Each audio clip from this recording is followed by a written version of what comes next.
আসসালামু আলাইকুম, ফরহাদ মনির আছি আপনাদের সাথে। এই মুহূর্তে আমরা আছি নোয়াখালীর আলোচিত সেই রিকশাওয়ালা দোকানের বাঁধের উপরেই। কেন এই বাঁধ নিয়ে এত আলোচনা সমালোচনা, আজকে আমরা সেটা জানার চেষ্টা করব। আর এই বাঁধের বর্তমান অবস্থাটা আপনাদেরকে জানানোর চেষ্টা করব। আসেন।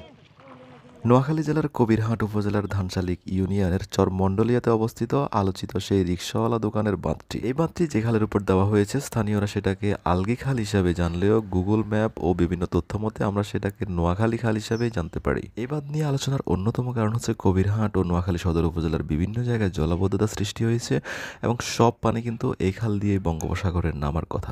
আমরা গুগল ম্যাপ দেখলে আমাদের অনেক কিছু ক্লিয়ার হয়ে যাওয়ার কথা। এটা হচ্ছে আলোচিত সেই রিকশাওয়ালা দোকানদারের বাঁধ এবং যে খালের উপর দেওয়া হয়েছে সেই খালের মুখ হচ্ছে এইটা। দেখেন, এই যে চরকচ্ছপিয়া সুইচ গেট পাশেই নতুন করে করা হয়েছে এবং মুখে দেখতে পাচ্ছি যে নোয়াখালী খাল। আমরা যদি ভেতর দিকে যাই সেই নোয়াখালী খালই দেখতে পাবো এবং এই খালের সাথে অন্য কোনো খালের বা অন্য কোনো ইয়ের সংযোগ নেই, যার কারণে পানি নামার জন্য কিন্তু এইটাই হচ্ছে একমাত্র খাল। আমরা এখানকার দায়িত্বরত একজন ব্যক্তিকে পাইছি, জানার চেষ্টা করবো ওনারা যে কাজটা করতেছে এটা কার অধীনে পরিচালনা হচ্ছে। এই যে কাজটা কার অধীনে পরিচালনা হচ্ছে? এই কাজটা পানি উন্নয়ন বোর্ডের অধীনে পরিচালনা। হ্যাঁ, আচ্ছা, বর্তমানে আমরা দেখতে পাচ্ছি এখানে পাইপ বসানো হচ্ছে। এই ধরনের পাইপ কয়টা বসানো হবে এখানে? এই ধরনের পাইপ বসানো হবে মনে করেন 80টা হলি প্রায় 240 থেকে 45টা, 240 থেকে 45। আচ্ছা আচ্ছা, মানে কম বেশি লাগবে এই জন্য। কম বেশি দিবে। আপনাদের কাজটা কখন শেষ হবে? কাজটা আমাদের পুরো শেষ হতে প্রায় 2 সপ্তাহ লাগে। আচ্ছা, পানিগুলো কিভাবে যাচ্ছে আমাদের একটু বলবেন? বর্তমানে এখানে কিন্তু মোটর নেই। এটা মডার্ন, এটা একটা সিস্টেম বলি। এটা সিস্টেমটা, এটা সম্পূর্ণ হাওয়া যখন বন্ধ করাই যায়, টিউবওয়েলটা চাপ দিলি, চাপ দিলি হাওয়ার থেকে পানি চলে আসে। পানি যখন চলে আসে তখন এদিক পানি আসছে উঁচু, এদিক নিচেও ও জোসটা নিয়ে চলে যাবে, অটো চলে যাবে। এই সিস্টেমটা এর কোনো ইলেকট্রিক বা কোনো দ্বিতীয় কোনো কিছু নেই। মিডিয়ার কল্যাণ আমরা জানতে পেরেছি এখানে 3 ইঞ্চির একটা পাইপ দেওয়া হয়েছে। আদৌ কি এগুলো 3 ইঞ্চির পাইপ? যাই হোক, আমরা এখানে সরাসরি এসে দেখতে পারলাম যে এগুলো হচ্ছে 6 ইঞ্চির পাইপ। এই প্লেসটার যার নামে নামকরণ করা হয়েছে তার দোকানটা ছিল কিন্তু একটু দূরে, রিকশাওয়ালার দোকান আর কি। বর্তমানে কিন্তু আসলে সেই দোকানটা নেই, তিনিও নেই, মানুষটাও নেই। যথাসম্ভব শুনছিলাম যে এই যখন এইটা ভাঙছিল তখন কিন্তু ওনার দোকানটাও ভেঙে নিয়ে গেছিল। তো আমরা ওই পাশটা একটু যাই, আপনাদেরকে কাজের বাস্তব চিত্রটা একটু দেখানোর চেষ্টা করি। আসেন। এখানে আমরা দেখতে পাচ্ছি বেশ কিছু ফাইবের সংযোগ দিয়ে কিন্তু পানি পারাপার করা হচ্ছে। দেখেন, মাঝখানে কিন্তু একটা কল দিয়ে দিয়েছে। এই বাঁধ নির্মাণ সম্পর্কে স্থানীয় মানুষজন কি বলে আমরা সেটা একটু জেনে আসি। চলো। এই বাঁধটা কেন দেওয়া হয়েছে?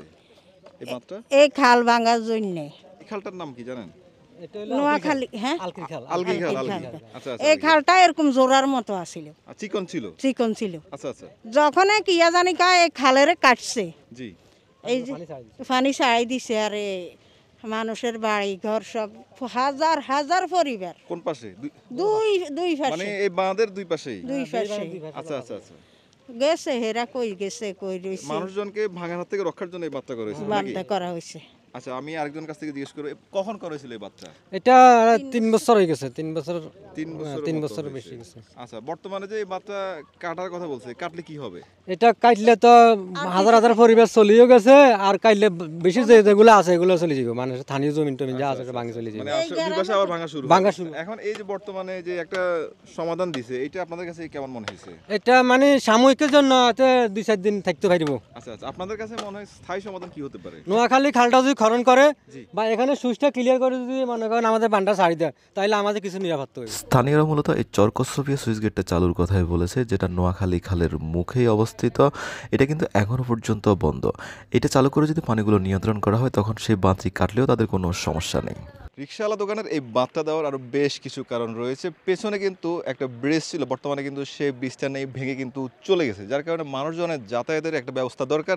পরবর্তীতে আসলে এই বাঁধটা করা হয়। পেছনে কিন্তু একটা মাদ্রাসা রয়েছে, মাদ্রাসার পাশেই রয়েছে আবার এখানকার মানুষজনের নামাজ পড়ার জন্য মসজিদ, এবং একটু দূরে রয়েছে কিন্তু আবার প্রাথমিক বিদ্যালয়, বাচ্চারা যেখানে পড়াশোনা করবে। সো এলাকার মানুষজনের যাতায়াতের জন্য কি একটা ব্যবস্থা দরকার ছিল, পরবর্তীতে আসলে এই বাঁধটা তখন করা হয়। বর্তমানে পানি উন্নয়ন বোর্ড থেকে যে প্রকল্পটি হাতে নেওয়া হয়েছে, এই ধরনের প্রায় 80টা সংযোগ নাকি এখানে দেওয়া হবে পানি পারাপারের জন্য। ছিল আগে 30 ফুটে গোপটা খাল ছিল চিকন করে একটা খাল ছিল আর কি, মানে সামান্য মানুষের জনগণ পানি সামান্য নাম দিয়ে গ্রামের অঞ্চলে। জি, এখন একরাম চৌধুরী আর অবাদুল কাদিরা তারা যুক্তিকে সোনাপুর বালু উঠেবার জন্য এই ব্রিজটাও করা হয়েছে, মনে করেন খালেরটা বড় করিয়ে লেছে। যেদিকটায় পানি নামছিল আমরা সেটা দেখার জন্য অনেক দূর হেঁটে যাই। যতটুকু বুঝতে পারি জোয়ারের প্রভাবে এইখানে সাইডের বাঁধ সহ ফসলি জমি সহ অনেক কিছুরই ক্ষয়ক্ষতি হচ্ছে। এই পাশে পানি বেশি থাকার কারণে হচ্ছে পানিগুলো মূলত এখন নেমে যাচ্ছে, কিন্তু পরবর্তীতে যখন এদিকে জোয়ার আসবে তখন কিন্তু পানি এদিকটা আবার বেড়ে যাবে, পানি কানায় কানায় পূর্ণ হয়ে যাবে, তখন কিন্তু আবার উল্টা দিকে যখন পানিগুলো চাপ দিবে তখন কিন্তু এইদিকে আসার একটা পসিবিলিটি থাকে। সেইটা রোধ করার জন্য মূলত হচ্ছে এই কলের মধ্যে এমন একটা সিস্টেম করে রাখছে, যার কারণে পানিগুলো কিন্তু এই পাশে আর আসবে না। যদিও এই পদ্ধতিটা হচ্ছে সাময়িক, স্থায়ী কোনো সমাধান নয়। স্থায়ী সমাধান হচ্ছে সর্বোচ্চ পিয়া সুইচ গেট চালু করে এখানকার সাইডের বাঁধগুলো আরো স্ট্রং করতে হবে। এটাই হচ্ছে স্থানীয়দের দাবি। তখন চাইলে এই বাঁধটা কেটে দেওয়া যাবে, কিন্তু এর আগে যদি কাটা হয় তাহলে এলাকাবাসীর অনেক বড় ক্ষতি হয়ে যাবে। ভিডিওটি ভালো লাগলে শেয়ার করে দেন, পেজগুলো ফলো করে রাখুন, চ্যানেল হলে সাবস্ক্রাইব করে রাখুন। আসসালামু আলাইকুম।